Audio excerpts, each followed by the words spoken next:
everybody knows that you had the most astonishing contract that Hollywood has ever provided. Yes. Ever. Not financially speaking, in terms of authority and rights.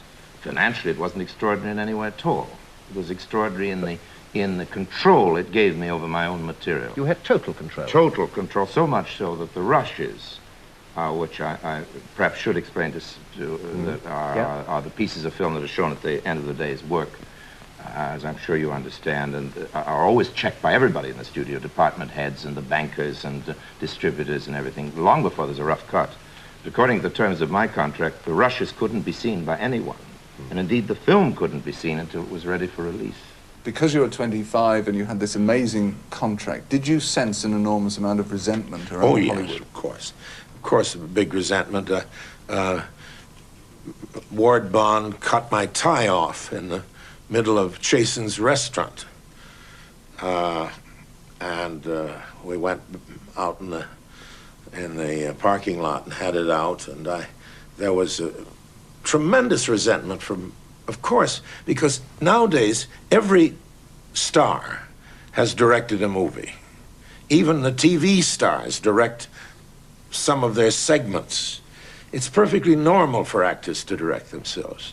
But nobody had done that since von Stroheim, and it was unheard of.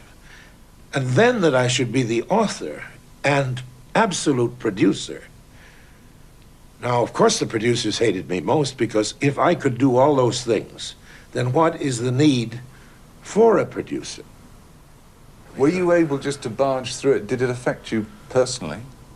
No, because I was very lucky, you see. I brought all my Mercury actors with me, so I had a little world of my own. And I thought that'd be a great thing in a movie, to have nobody in the film you'd ever seen before. Citizen Kane is an investigation into a man's life. The investigator played by Mercury actor William Allen.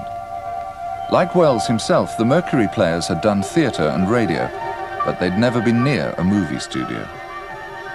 Hollywood had a small-town atmosphere. There was a Hollywood Hotel, a few landmarks, but the studios were very prominent. Most of them were right in Hollywood then. I remember driving up to RKO, there's all this stucco buildings, through archways and walking into this magical land, and it was magical, I must say. People walking around just like you see today with all different costumes and excitement. And we were excited. We had a beautiful suite of offices, and I don't think any of us realized what an impact we were making on the place, because we were a bunch of 22, 23-year-old kids, really.